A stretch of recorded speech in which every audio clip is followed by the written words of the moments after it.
우리 구주 하나님과 우리의 소망이신 그리스도 예수의 명령을 따라 그리스도 예수의 사도된 바울은 믿음 안에서 참 아들 된 디모데에게 편지하노니, 하나님 아버지와 그리스도 예수 우리 주께로부터 은혜와 긍휼과 평강이 내게 있을지어다. 내가 마게도냐로 갈 때 너를 권하여 에베소에 머물라 한 것은 어떤 사람들 명하여 다른 교훈을 가르치지 말며 신화와 끝없는 족보에 몰두하지 말게 하려 함이라. 이런 것은 믿음 안에 있는 하나님의 경륜을 이룸보다 도리어 변론을 내는 것이다. 이 교훈의 목적은 청결한 마음과 선한 양심과 거짓이 없는 믿음에서 나오는 사랑이거늘 사람들이 이에서 벗어나 헛된 말에 빠져 율법의 선생이 되려 하나 자기가 말하는 것이나 자기가 확증하는 것도 깨닫지 못하는도다. 그러나 율법은 사람이 그것을 적법하게만 쓰면 선한 것임을 우리는 아노라.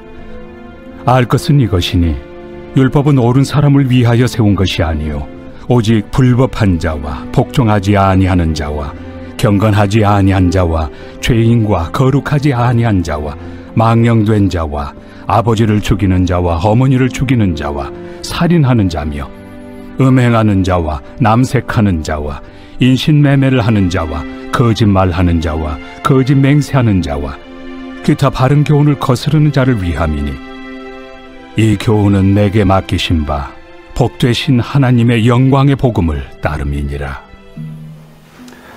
디모데전서의 시작은 사도 바울의 다른 편지들과 크게 다르지 않습니다. 디모데전서는 디모데, 빌레몬서와 같이 그 개인에게 보내는 편지지요. 디모데에게 보내는 이 편지에서도 바울은 에베소 교회의 중요한 문제인 거짓 가르침에 대한 경계를 시작으로 디모데가 힘써야 할 부분들을 조목조목 설명하고 있습니다. 바울은 믿음 안에서 낳은 참 아들인 디모데를 에베소에 남겨두면서 그가 힘써야 할 것을 본문에서 분명히 밝히고 있습니다. 바울이 거짓 가르침을 경계하면서 사랑을 최우선의 덕목으로 두는 것에 오늘 눈여겨볼 부분이기도 합니다.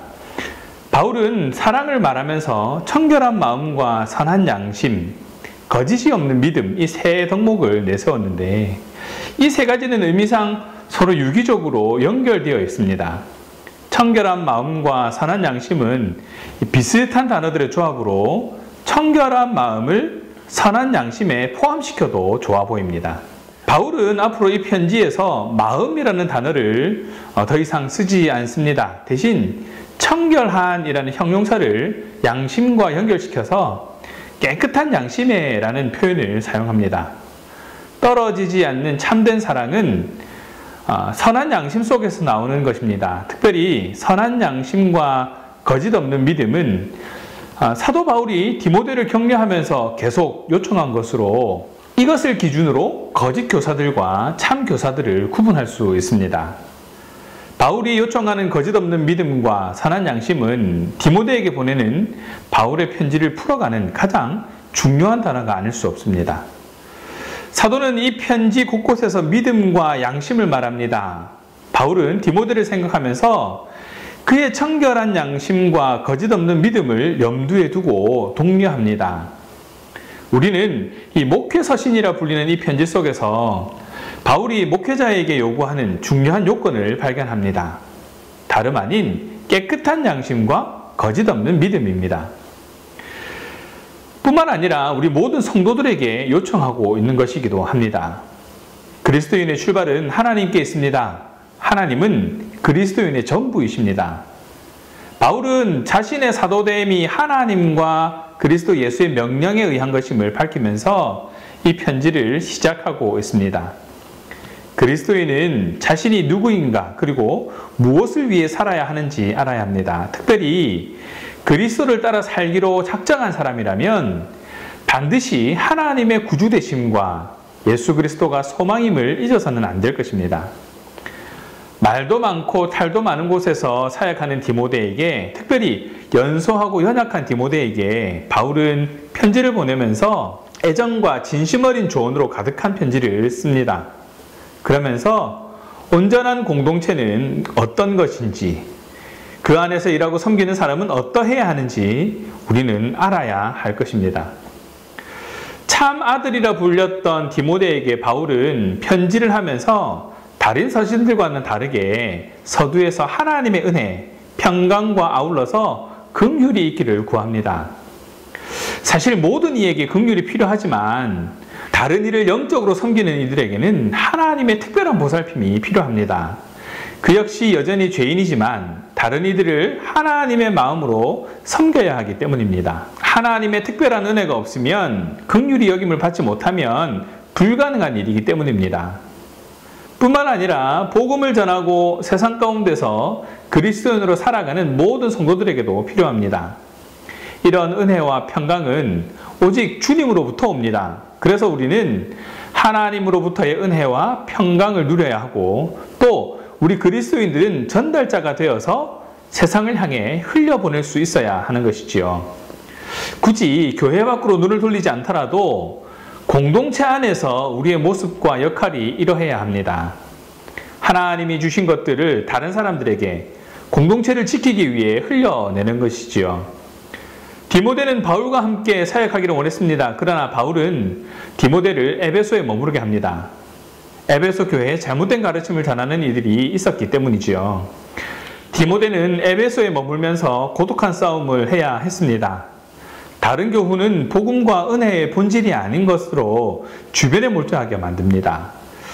진정으로 집중해야 할 것은 하나님을 향한 믿음과 정성이지만 다른 교훈은 도리어 분쟁만 생기게 합니다. 본질적이고 중요한 것은 믿음과 공동체입니다. 허탄하고 잡스러운 일들이 아니라 거기에 매여서 정작 하나님의 명령과 부르심을 등한시한다면 그 사람과 공동체는 말 그대로 허탄한 것이 됩니다. 진리를 지키고 교회를 지키기 위해서 때로는 원하지 않는 일이나 내키지 않는 일들을 해야 할 때도 있습니다. 더 큰 일을 위해서 때로는 자신의 사소한 욕심을 내려놓아야 할 수도 있습니다. 이것이 진정으로 교회를 위하고 하나님을 위한 일임을 기억하시기 바랍니다. 그렇다면 믿음과 공동체의 본질은 무엇이겠습니까? 바로 사랑입니다. 사랑은 청결한 마음, 선한 양심, 거짓이 없는 믿음으로부터 나오는 것으로 탐욕이 없고 불순한 의도가 없고 바른 가치를 통해 길러지고 신실한 믿음으로 힘을 받는 사랑입니다.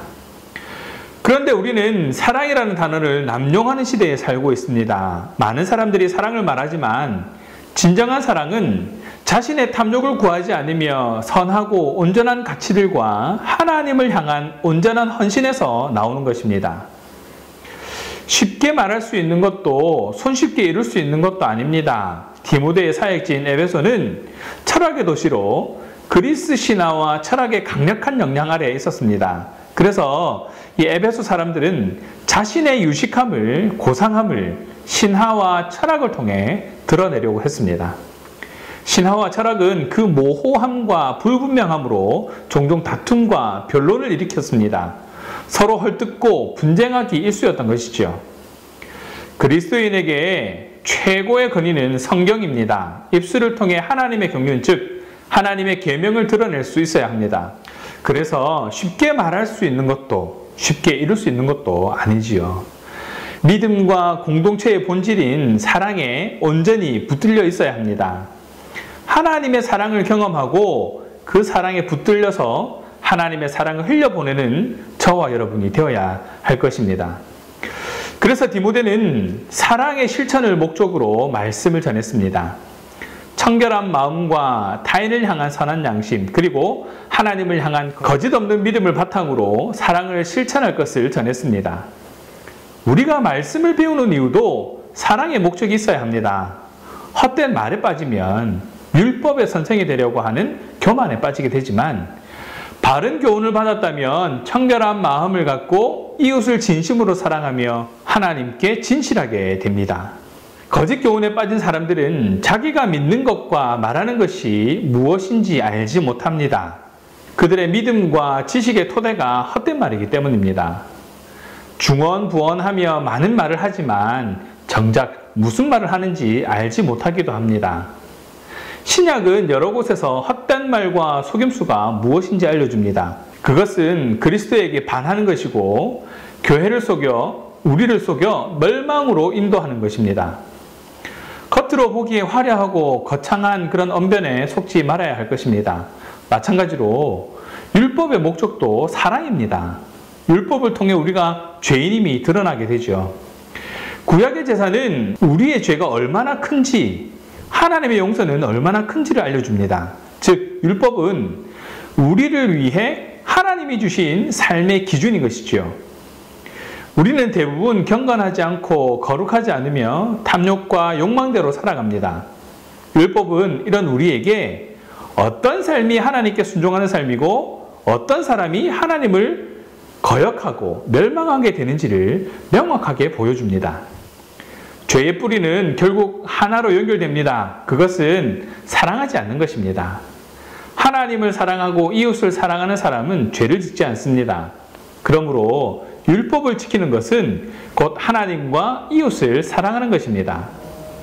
바울은 다른 교훈과 반대되는 사랑 그리고 하나님의 율법에 대해 알려주고 있습니다. 바울의 사도됨의 기원도, 디모데의 에베소 체류도, 성도의 영적 정체성의 근원도 모두 우리를 구원하신 하나님과 죽기까지 우리를 사랑하신 예수 그리스도께 있다는 것이죠.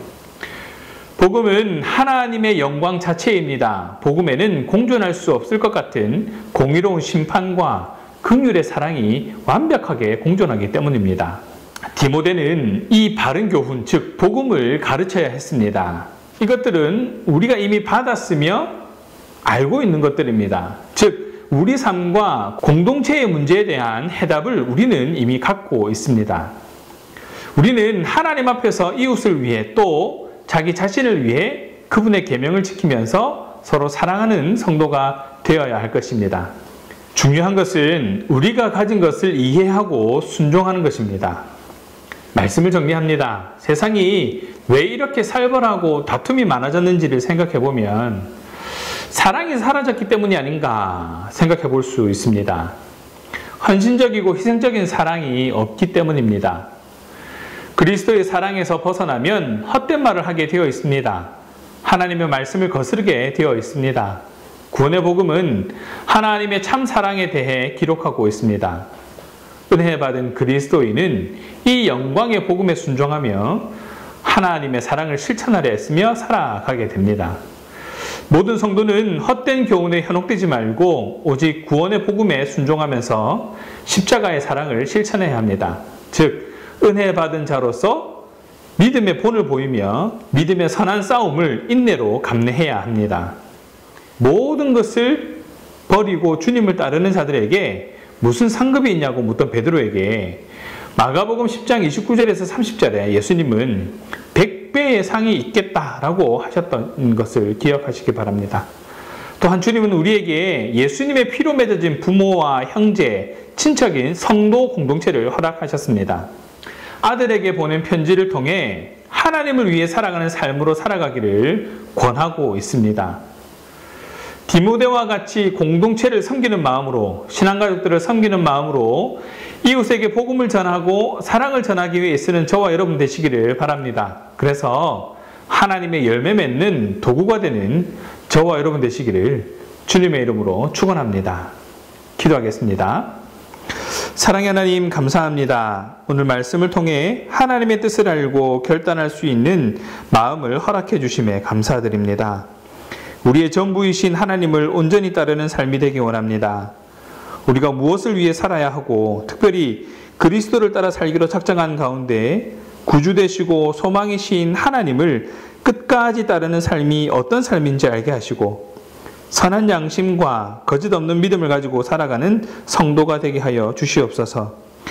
하나님의 참 사랑을 바로 알고 사랑을 실천하는 성도가 될 수 있게 하시고 헛된 교훈에 현혹되지 말고 오직 구원의 복음에 순종하며 십자가의 사랑을 실천하는 교회가 될 수 있도록 은혜 더하여 주시옵소서.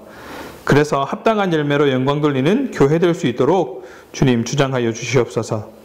감사합니다 주님. 우리 주 예수 그리스도의 이름으로 기도합니다. 아멘.